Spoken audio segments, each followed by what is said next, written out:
लोकमित्र channel देखने के लिए चैनल को सब्सक्राइब करें, लाइक करें और साथ ही में बेल आइकन जरूर दबाएं।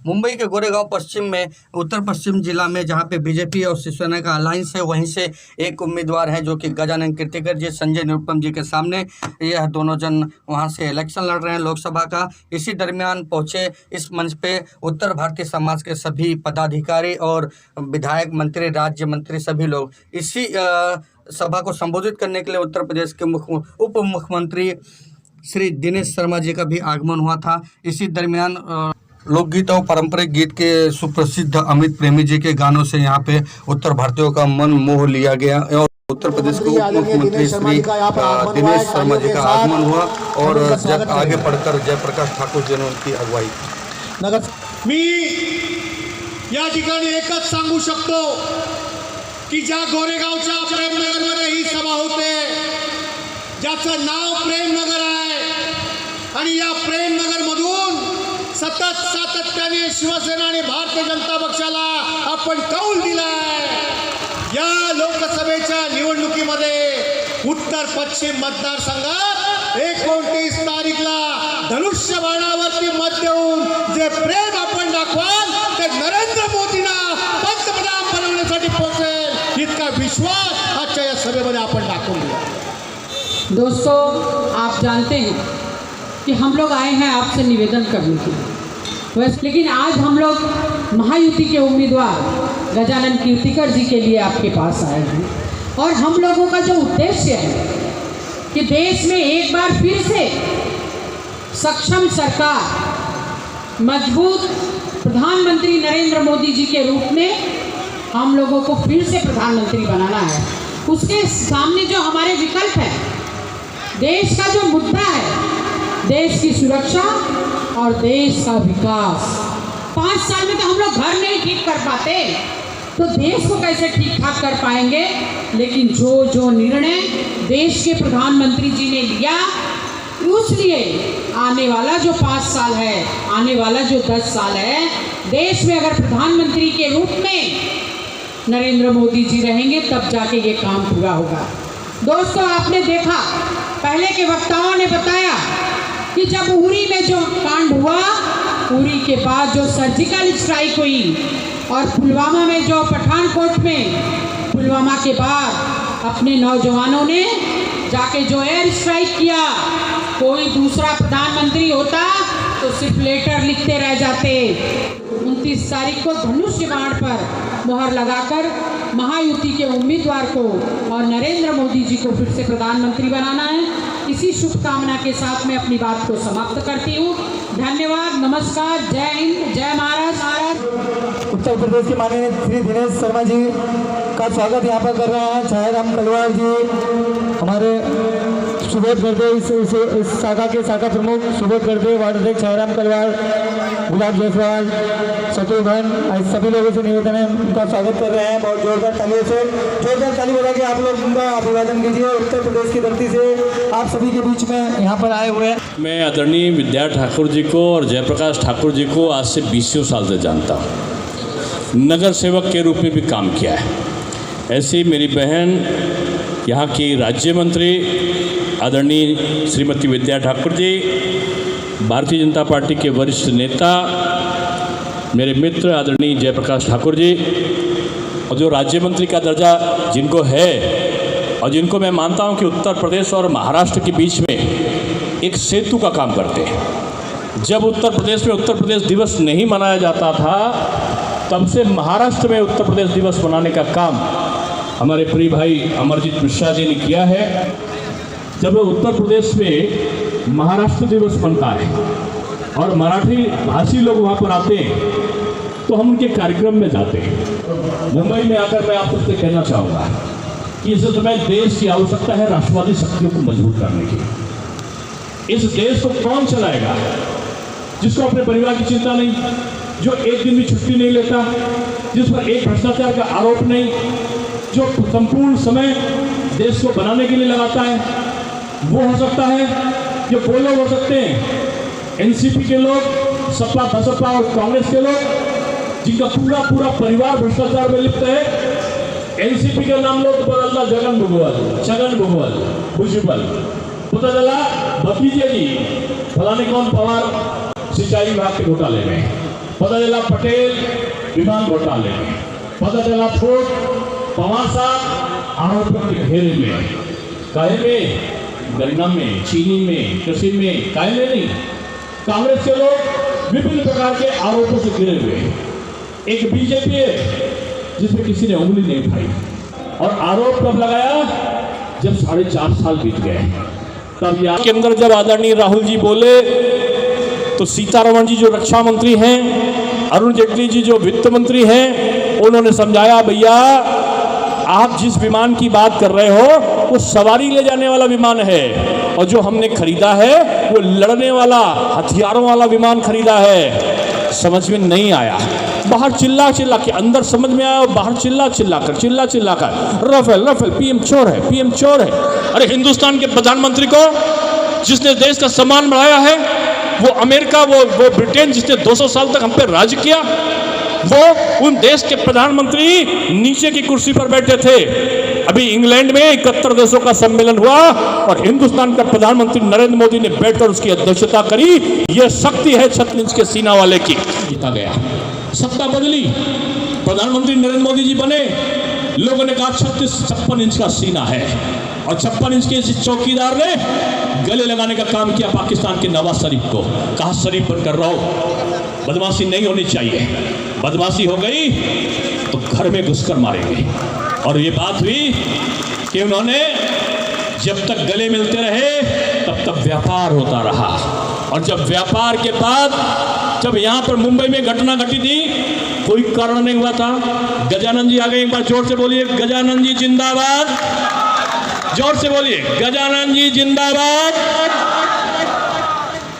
और उड़ी में घटना घटी, हिंदुस्तान के प्रधानमंत्री जी ने कहा जिस प्रकार से आप लोग यहाँ बैठे हो ना, ये बाला साहब ठाकरे और अटल बिहारी वाजपेयी का जो गठजोड़ था ना 35 साल पुराना, वो आज मजबूती से जो देख रहा है ना, उन लोगों को बताने के लिए मैं बोल रहा हूँ कि आज जब घटना घटी उड़ी में, हिंदुस्तान की सेना ने जाकर, हमारे सुरक्षा बलों ने जाकर पाकिस्तान के अंदर घुसकर आतंकियों के ऊपर हमला करने का काम किया। एयर स्ट्राइक हुई, सर्जिकल स्ट्राइक हुई।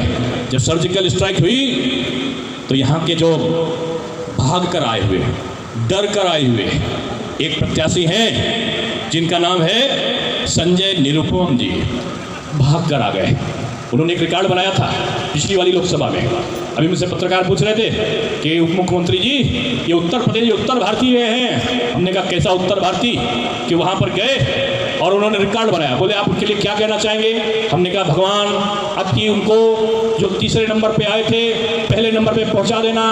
बोले क्या कह रहे हो आप? मैंने कहा पहले भारतवर्ष में सबसे ज़्यादा हारने वालों की जो सूची थी उनमें तीसरे नंबर पर आदरणीय संजय निरुपम ही 4,70,000 वोटों से हारे थे, यानी हारने वालों का रिकॉर्ड बनाया था उन्होंने। अब की तीसरे नंबर पे नहीं, अब की हारने का रिकॉर्ड नंबर 1 पर बनावे, ये मैं शुभेच्छा देने के लिए जा रहा हूँ। और मैं कहना इसलिए चाहता हूँ कि वो जब उड़ी में घटना घटी थी ना मुंबई के लोगों, उस समय यहाँ के कांग्रेस के अध्यक्ष थे संजय निरुपम जी, और उन्होंने कहा क्या? उन्होंने कहा ये सर्जिकल स्ट्राइक नहीं, ये फर्जिकल स्ट्राइक है।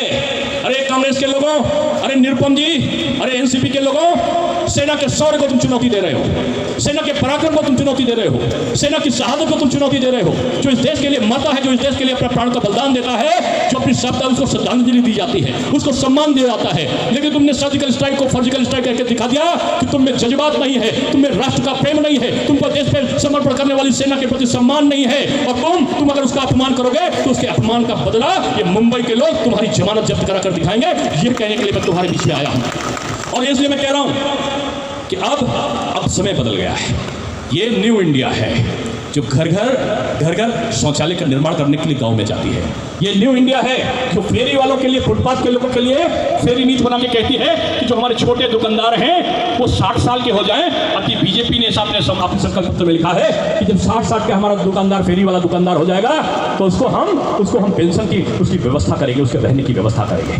हमारा संकल्प पत्र है कि हर महिला का सम्मान हो, घर घर शौचालय का निर्माण हो, आवास उसको मिले, उसके हर घर में बिजली के खंभे, हर घर में बिजली हो, कनेक्शन हो, घरों में रसोई अगर नहीं है तो गैस का कनेक्शन हो।